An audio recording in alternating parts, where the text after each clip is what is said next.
On a vu beaucoup d'exemples sur cette chaîne de l'utilisation du scanner en urgence.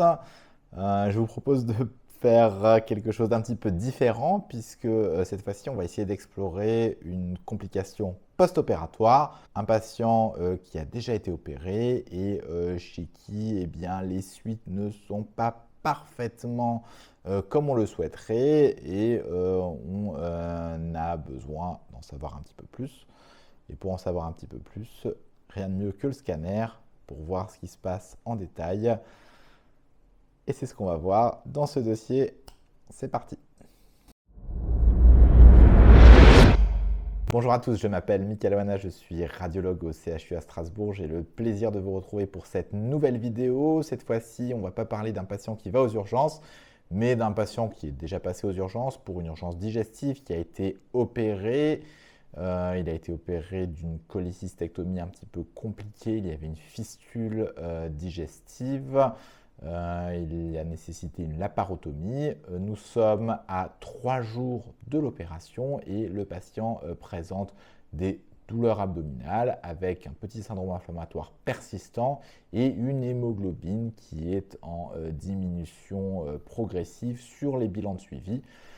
Les chirurgiens s'inquiètent quant à la possibilité d'une complication post-opératoire et demandent à juste titre un scanner abdominopelvien injecté qui est réalisé et que nous allons regarder ensemble tout de suite. Alors une fois n'est pas coutume, on va commencer par regarder le scanner abdominopelvien sans injection. Pourquoi ce scanner est non injecté? Vous voyez ici une coupe qui passe par la partie supérieure de l'abdomen. Nous n'avons pas d'opacification de l'aorte, nous n'avons pas d'opacification des reins, nous n'avons pas d'opacification des structures vasculaires. Le scanner est donc non injecté. Alors pourquoi est-ce que je vous montre ce scanner non injecté? Qu'est-ce qu'on voit dessus? Alors si on dézoome, vous voyez que nous sommes effectivement en post-opératoire précoce. Le patient a encore de nombreux clips au sein de la cicatrice de la parotomie. Nous avons un épanchement intra-abdominal, périhépatique, périsplénique, qui est de relative forte abondance, ce qui n'est pas forcément complètement inhabituel en post-opératoire, mais regardez, au fur et à mesure que l'on descend, nous voyons que cet épanchement devient de plus en plus dense. Et vous le voyez ici, au niveau du cul-de-sac de Douglas, donc dans la portion la plus déclive de la cavité abdominale, eh bien cet épanchement est franchement et très nettement plus dense. Alors si on a un doute, c'est du scanner, c'est de la tomodensitométrie, donc on mesure des densités. Vous voyez, on peut faire une mesure. Nous avons ici environ 60 unités Hounsfield, alors que si nous remontons plus haut en périhépatique ou en périsplénique, nous sommes sur une densité beaucoup plus liquidienne, pure. Vous voyez ici 24 de densité, donc on considère qu'une densité liquidienne c'est entre 0 et 20. Donc là, clairement, la densité de cet épanchement est importante, ce qui oriente fortement vers une origine hématique, donc un hémopéritoine. Alors, ce n'était pas trop ce qui était attendu au moment où l'examen a été réalisé, et c'est pourquoi sur l'examen initial, nous avons uniquement un temps sans injection et un temps veineux. Regardons ici le temps veineux. Alors, on reconnaît que c'est un temps veineux puisque vous avez une opacification homogène de l'aorte, du trompe-porte, du parenchyme splénique et aussi des parenchymes rénaux.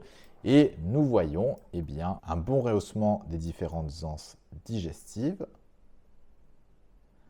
avec, petite surprise, vous le voyez ici, la présence eh bien, d'une surdensité au sein de l'épanchement péritonéal, surdensité qui réalise des petites volutes plutôt déclives et que, on peut le vérifier, n'était pas présente sur le scanner sans injection. Donc c'est quelque chose qui est apparu, c'est donc forcément du produit de contraste. On va essayer de tracer d'où est-ce qu'il vient et on a vraiment l'impression que son origine est quelque part au niveau de la cicatrice abdominale. Alors, il s'agit à coup sûr d'une hémorragie. Nous avons un saignement actif avec une extravasation qui se visualise sur le temps portal. Eh bien là, c'est utile d'avoir un temps artériel et heureusement, Le patient a été repris peu de temps après pour la réalisation du temps artériel à l'étage abdominopelvien de manière à essayer de rattacher ce saignement d'allure pariétale à une artère, donc à une origine artérielle. Alors, quand on voit, effectivement, vous voyez dès le temps artériel, alors oui, on voit que c'est un temps artériel puisque vous voyez l'aorte qui est très très blanche alors que le tronc porte n'est pas du tout opacifié, vous avez la rate qui a cet aspect tigré, vous avez la différenciation cortico-médulaire qui est présente, enfin pas tellement présente sur ce scanner parce que le patient n'est pas forcément en excellente forme, mais qui est présente quand même.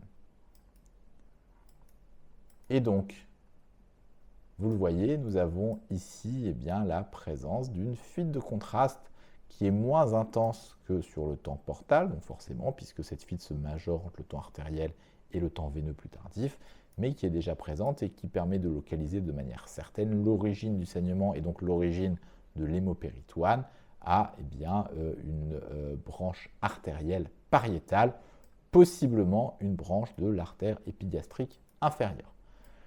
Alors dans ces cas-là, ce qui peut être tout à fait utile, c'est d'essayer de mipper un petit peu comme ceci, de manière à voir si on arrive à repérer l'origine du saignement. Et vous voyez, nous avons effectivement par ici le saignement qui est présent, que nous avons du mal à rattacher à une artère en particulier, mais qui semble être dans le territoire de l'épigastrique inférieure. Suite à ça, le scanner conclut à un hémopéritoine, secondaire à une fuite active de produits de contraste aux dépens d'une branche artérielle sur la cicatrice de la parotomie. Suite à ça, le patient est adressé en embolisation, donc en radiologie interventionnelle, pour aller essayer de boucher par radiologie interventionnelle cette artère qui fuit. La première étape de l'embolisation et la réalisation d'une artériographie pour repérer ce qui se passe. Alors regardons cette artériographie. Vous avez ici un guide qui est présent dans l'artère épigastrique inférieure et vous avez donc gauche et vous avez une opacification progressive de l'artère épigastrique inférieure. Alors la question qui se pose, c'est où était le saignement au niveau du scanner ? Eh bien là, il y a quelque chose qui peut nous aider, c'est la présence de tous ces clips. Alors on va revenir sur le temps artériel du scanner.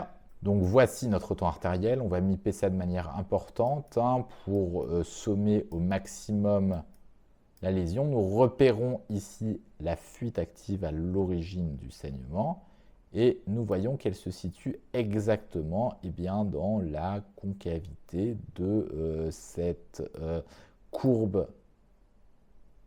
de la cicatrice de la parotomie. Vous voyez, c'est juste ici, donc c'est ici. Et donc maintenant qu'on a ce repère, on va retourner sur notre artériographie que voici. Et donc on sait que la projection du saignement se situe ici. Et on peut se demander effectivement s'il n'y a pas une petite accumulation de produits de contraste qui arrive et qui se ferait donc au dépend de cette branche artérielle épigastrique inférieure, puisque là il y a une cathétérisation sélective et donc tout ce qui est vascularisé ne l'est que par cette branche artérielle exclusivement. Donc le patient a eu une embolisation sélective de cette artère et il a bien évolué par la suite. L'imagerie interventionnelle a donc permis à la fois de confirmer le diagnostic qui était suspecté par le scanner, mais aussi et dans le même temps de réaliser le traitement.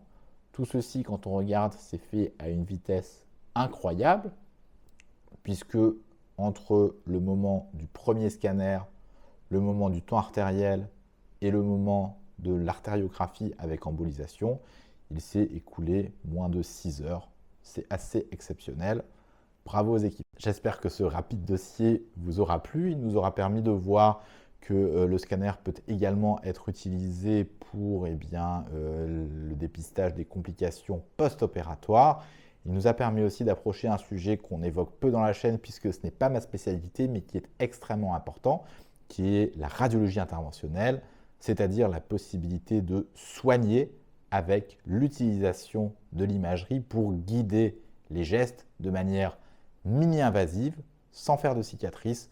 Vous avez vu que dans le cas de ce patient, ça a été absolument magique. Cela a permis d'arrêter le saignement. C'est l'une des prouesses de la radio interventionnelle. Ce n'est pas la seule.